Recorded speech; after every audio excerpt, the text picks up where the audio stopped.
terang, aku sangat sulit menolak permintaan Arya Wiraraja.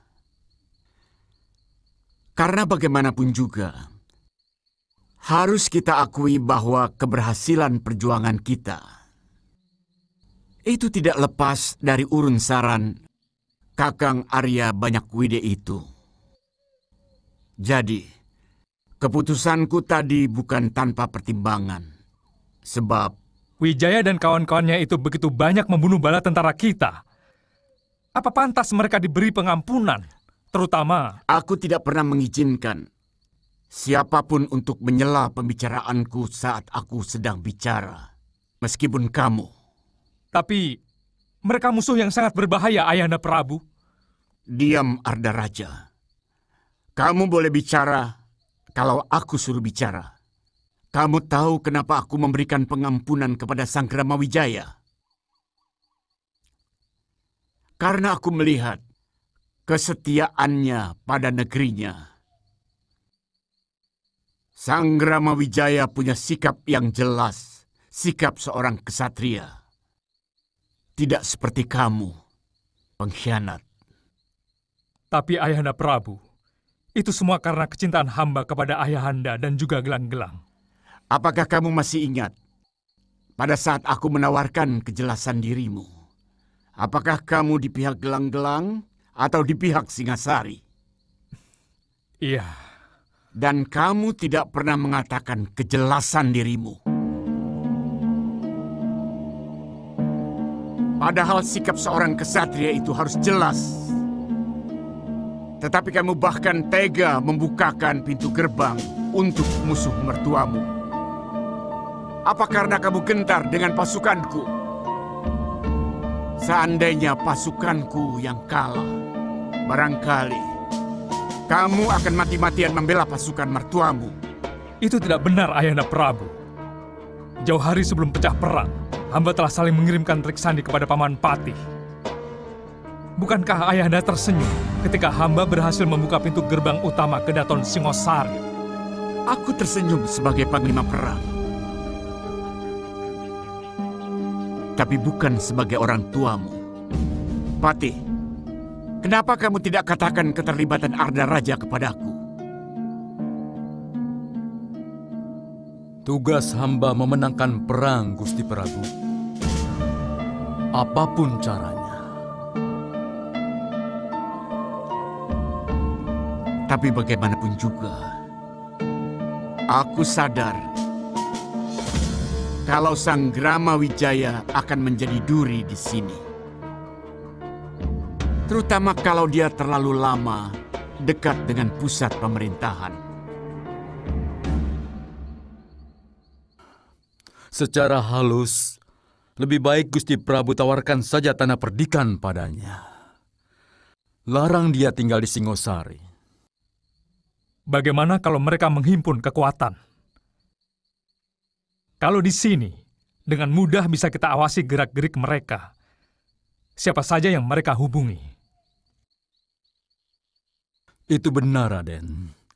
Tapi jangan lupa, kalau dia dijauhkan dari rakyat Singosari, maka dia akan jadi kucing jinak yang lucu. Dan tidak akan secuil pun membahayakan Gusti Prabu. Iya, alasan itu masuk akal. Tapi pendapat Arda Raja juga masuk akal. Bagaimana kita mengawasi gerak-gerik mereka kalau jauh dari kota raja? Gusti Prabu, saat ini kita memiliki ribuan telik sandi. Terutama di daerah-daerah di mana banyak bermukim penduduk asli Singosari. Dan juga di kota Raja Singosari sendiri.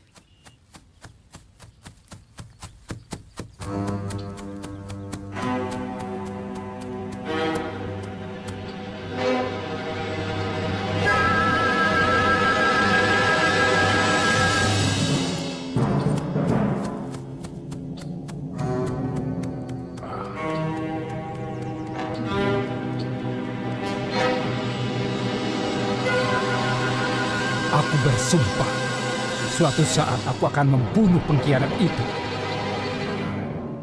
Tahan kemarahanmu, Lawe. Kita bisa kacau. Sebenarnya keadaan kita sudah seperti tahanan. Coba lihat prajurit-prajurit itu. Sehari 4 kali mereka bergantian jaga. Kita harus sabar. Sampai datangnya tawaran Jaya Katuang kepada Gusti Sanggrama Wijaya untuk memberikan tanah. Sampai kapan? Saya takut dada saya akan meledak, Paman.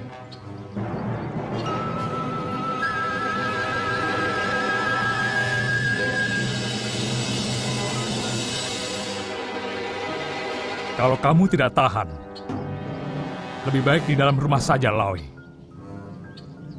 Bagaimanapun kita harus menyadari bahwa kita berada di dalam sarang mereka. Mudah-mudahan Gusti Sanggrama Wijaya bisa tetap menahan perasaannya. Saya yakin beliau pun memiliki persoalan yang sama. Dan jangan lupa, waktu masih sesama menantu Gusti Prabu pun, mereka sudah bermusuhan.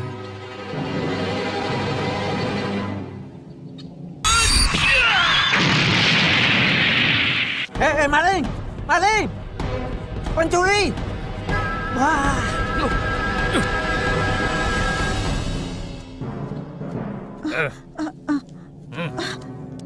Yang mana malingnya, Capan? Perempuan itu makan di warungku. Tidak mau bayar, lari. Hei, ayo bayar. Sudah makan tidak mau bayar. Uang saya hilang, Tuan, sungguh.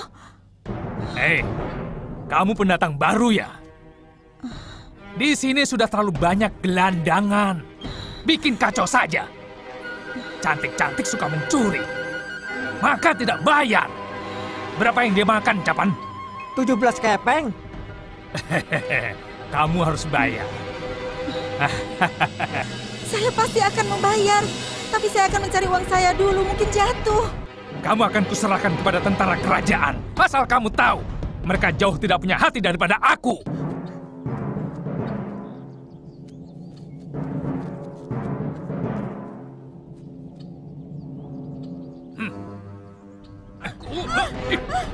Maling? Iya, maling. Ayo.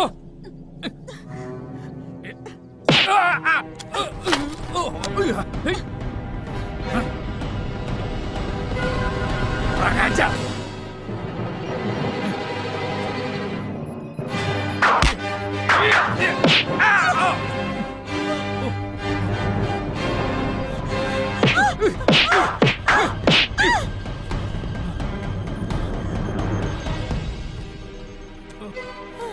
Tuan, tolong maafkan saya, Tuan.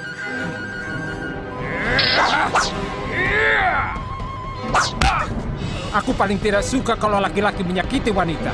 Apalagi mengaku dirinya seorang pendekar.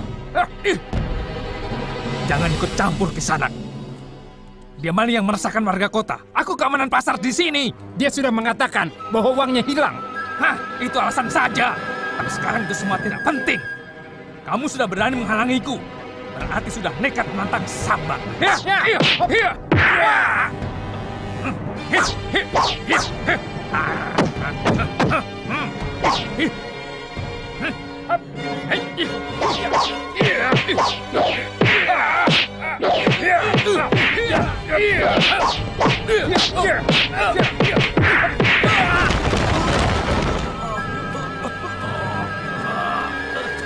Sampit, ayo jalan.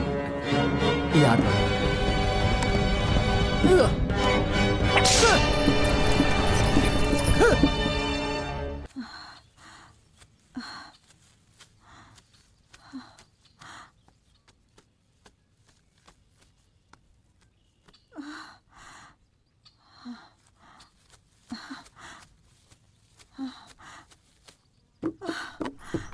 Sampit, Iya, Tuan. kita istirahat di gubuk itu.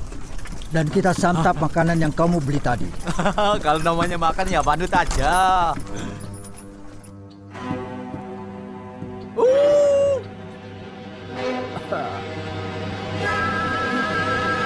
Iya.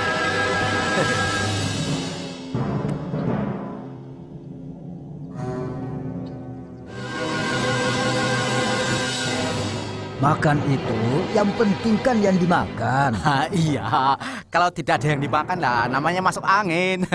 Tapi itu namanya ya peribahasa. Maksudku bukan begitu loh, Pit. Sekarang ini banyak saudagar-saudagar muda yang makannya harus wah. Di warungnya mahal, padahal untungnya sangat kecil. Soalnya kan kalau makan di warungnya mewah, pelayannya cantik-cantik. Dan kelihatannya kan lebih terhormat. Tapi akibatnya kamu tahu? Tidak kenyang? Bukan. Modalnya cepat habis dan kembali menggerogoti harta orang tuanya. Akhirnya semua warisan itu ludes.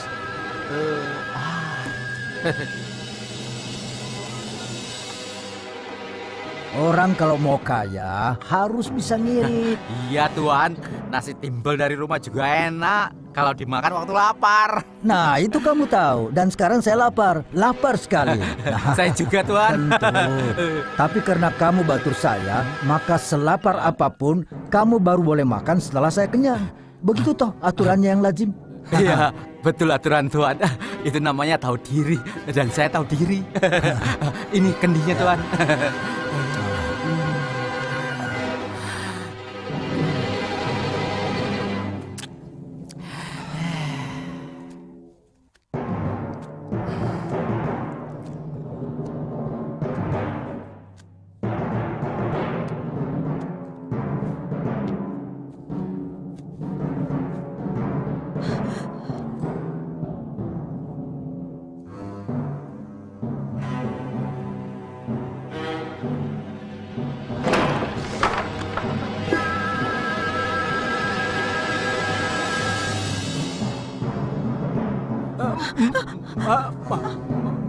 Maling, Tuan. Bukan, saya bukan maling, Tuan. Tuan, maling. Ini malingnya. Mana? Mana malingnya? Mana malingnya? Bukan. Tuan, sungguh saya bukan maling. Waktu saya mau bayar makan di warung, ternyata uang saya hilang, Tuan. Saya mau mencarinya, tapi tukang warung itu meneriaki saya maling. Kalau melihat potongan kamu, saya bisa percaya. Tapi kelihatannya kamu orang dari seberang. Siapa namamu? Roro Lamuri. Begini ya Lamuri. Tuan, saya boleh makan sekarang? Saya belum selesai sampit. Kualat kamu nanti. Nasi dan urap yang masuk perut kamu tidak akan jadi daging, tapi jadi penyakit. Mau kamu? Enggak, Tuan. Begini. Kamu masih punya orang tua?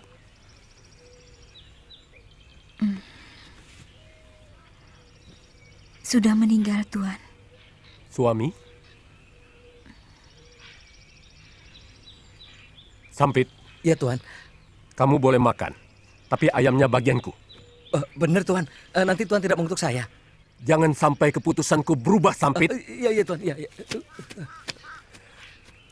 Kenapa suamimu? Dialah yang membuat saya menderita, Tuhan. Saya ditinggal tanpa kabar berita. Padahal kandungan saya semakin besar. Walah. Itu suami yang tidak bertanggung jawab. Tidak bermutu. Jelek. Memang. Begini. Untuk sementara ini, kamu tinggal di rumah saya. Bagaimana? Saya saudagar keliling. Jadi tahu sekali bahwa tentara gelang-gelang sering menangkapi orang asing. Siapa saja. Baik dia saudagar, penyebar agama, tidak pandang bulu. Ini demi keselamatan kamu, Lamuri.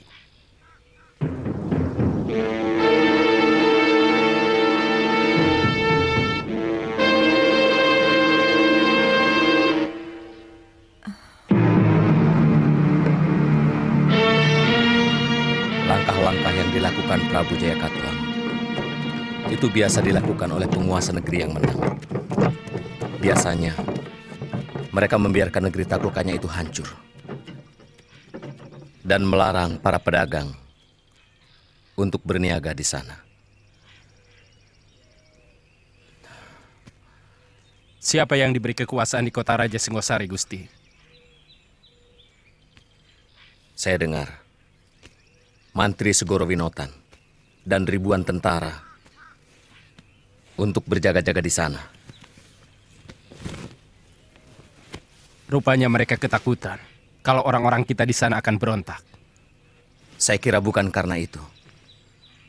Mereka di sana untuk mengarahkan agar saudagar mancanagari yang datang ke Singosari supaya berdagang ke kota Kediri. Sehingga Kediri menjadi hidup dan ramai. Karena kunci dari majunya sebuah negeri adalah perdagangan yang ramai. Sementara Singosari pelan tapi pasti akan runtuh dengan sendirinya. Menjadi kota lama yang sepi. Benar-benar menyakitkan. Hukumnya selalu begitu. Tumapel menjadi sepi setelah ibu kota berpindah ke Singosari sekarang.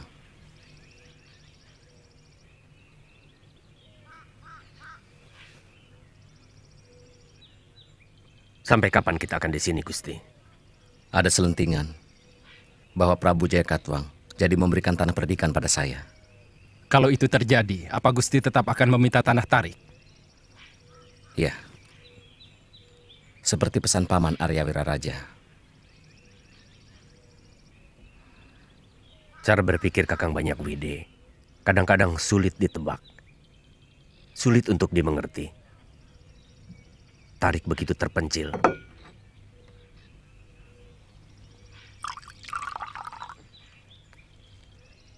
Itu sebabnya Ayahanda Prabu sampai menyingkirkan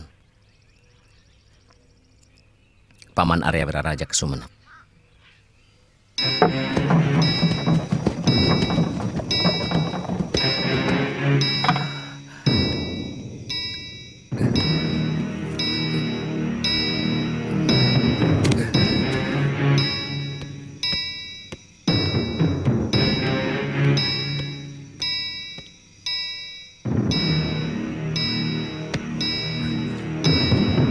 Ayolah, Muri.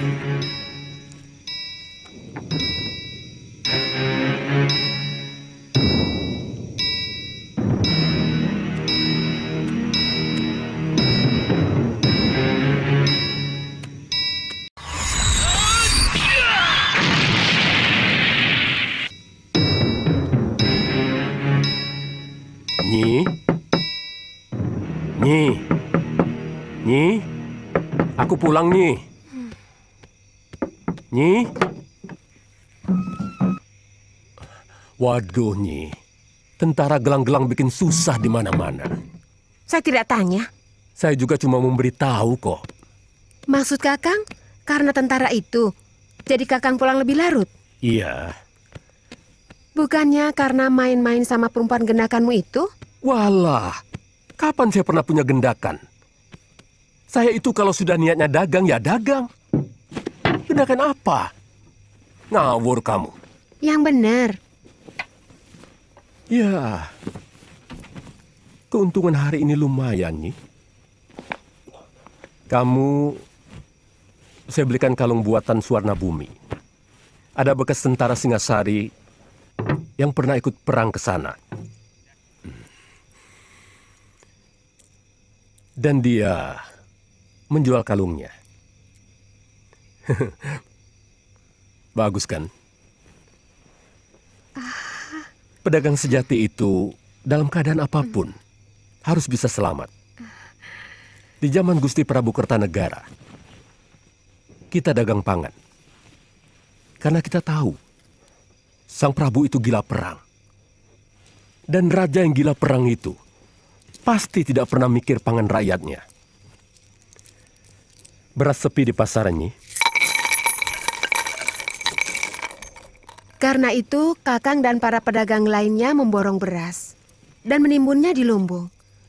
Dan dijual setelah orang sulit sekali mencari beras di pasar, iya kan? Jadi pedagang ya memang harus begitu. Keuntungan zaman beras itu bisa membuat beli sawah. Sawahnya untuk siapa? Kan untuk kamu juga. Saya dengar orang-orang Singasari dipersulit oleh tentara gelang-gelang di Kediri. Iya. Banyak orang Singasari yang ngawur. Mereka langsung memusuhi penguasa gelang-gelang. Malah jadi ambiar sendiri. Tapi kalau suamimu ini tidak. Saya ajak pemimpinnya untuk ikut bareng-bareng. Menikmati keuntungan perdagangan kita. Beres toh? Nah, di Singasari, orang Kediri mana yang tidak kenal sama Wangsa Halemu? Kalau Kakang Wangsa Halemu, semua orang pasti kenal. Tapi siapa wanita yang Kakang bawa itu? Oh, mungkin kamu melihat perempuan yang bersama si Sampit itu. Saya menolong dia. Kasihan wanita itu. Dia sebatang kara. Dan ditinggal oleh suaminya yang tidak bertanggung jawab. Tumben Kakang punya hati nurani. Kasian. Biasanya pedagang seperti Kakang kan cuma menghitung untung rugi. Pasti Kakang melihat ada keuntungan pada perempuan itu. Pasti dia cantik. Saya kurang begitu memperhatikan. Omonganmu semakin ngawur saja. Bagaimana begitu kurang memperhatikan? Orang Kakang tahu semua nasib dia sampai sekecil-kecilnya kok. Nyi.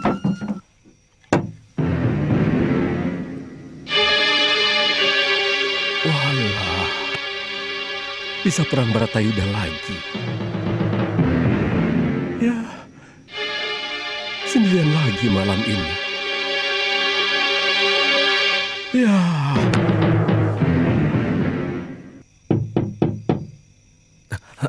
Sampit. Sampit. Iya. Mana dia? Loh, bukankah Juragan Wangsa sudah masuk ke dalam? Bukannya si Wangsa, tapi perempuan itu mana? Oh, Roro Lamuri. Ada, tapi dia sudah tidur di sebelah. Dia simpanan si Wangsa ya? Bukan. Wong ketemu saja baru tadi siang. Dia itu mau dibunuh penjahat. Terus lari. Terus ketemu saya dan Juragan. Terus ditolong. Bohong. Sumpah. Kamu pasti berkomplot sama si Wangsa. Sumpah, Juragan Putri. Nyi. Jangan, Nyi. Kasihan dia. Dia perlu istirahat. Enak saja istirahat. Ini rumahku. Siapapun yang tinggal di sini harus seizin dan sepengetahuanku. Tahu?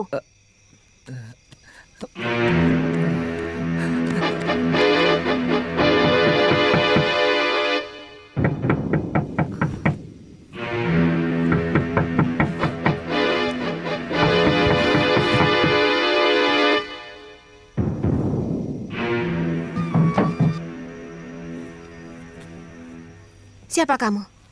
Tinggal di rumahku tanpa minta izin kepadaku. Saya Roro Lamuri.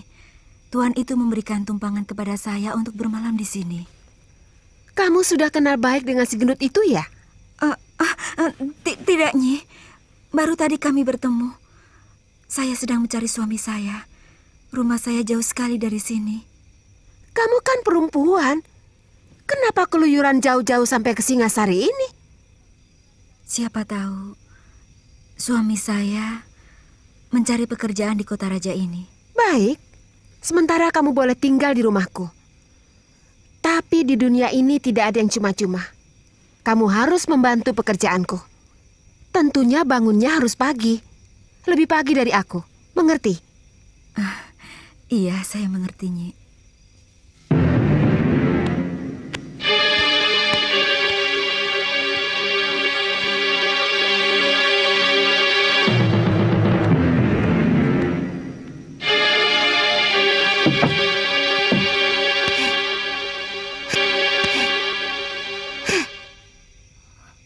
Gusti Putri. Tolong awasi dia. Ya. Zaman sekarang ini banyak orang yang pura-pura menderita. Tapi nanti kalau kita tolong, malah dia nyolong. Dan yang lebih penting, laporkan padaku kalau Kakang Wangsa main mata sama dia. Ya. Oh, pasti Gusti Putri, pasti.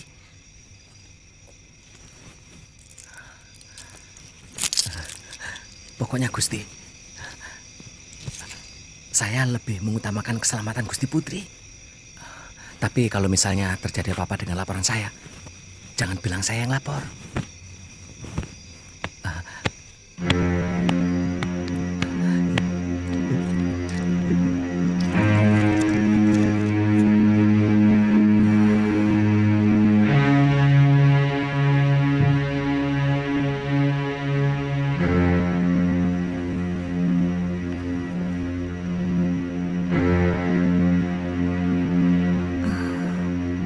Keluarga apa lagi yang akan saya hadapi kali ini?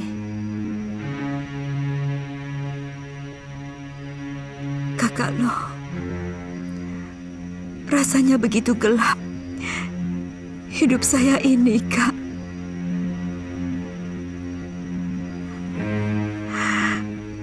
Kakak Kamandano, di mana kau, Kakak?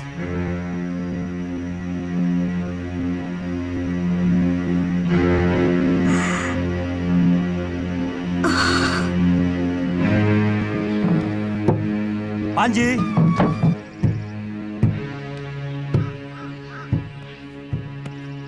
Panji!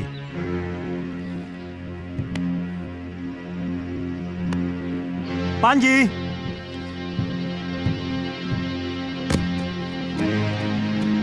Panji! Panji!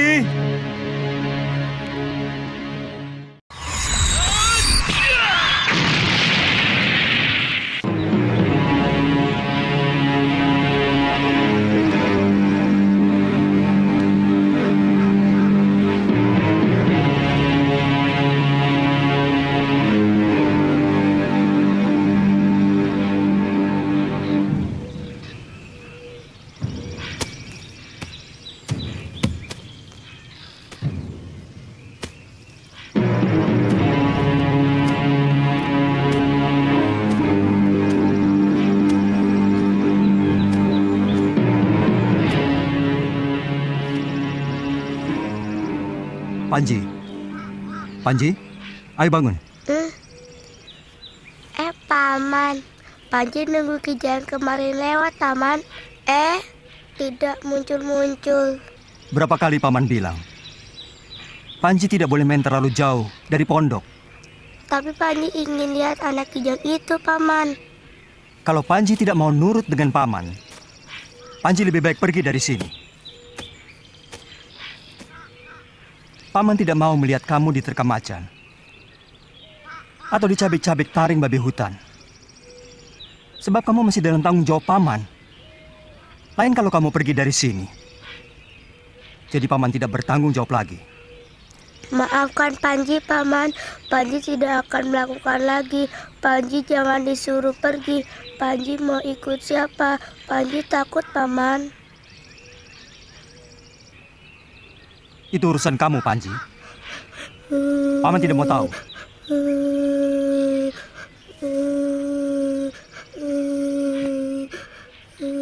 Diam!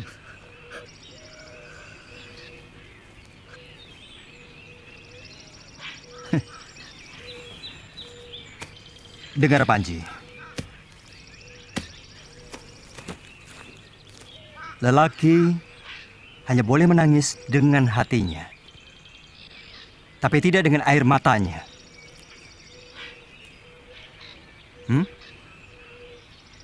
Kita pulang yuk.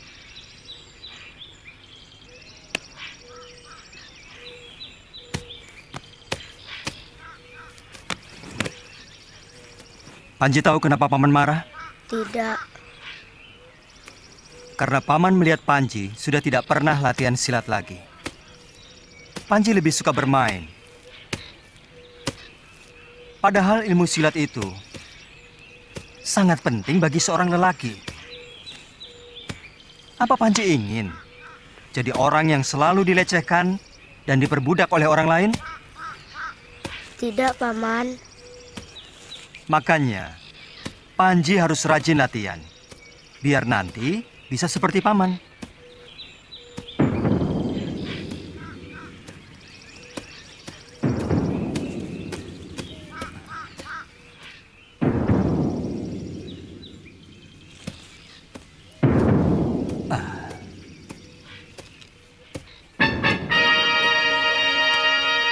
Ada apa, Paman?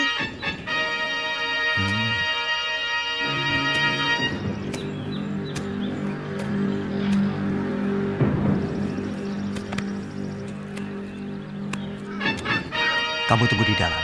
Paman ada urusan sebentar. Cepat.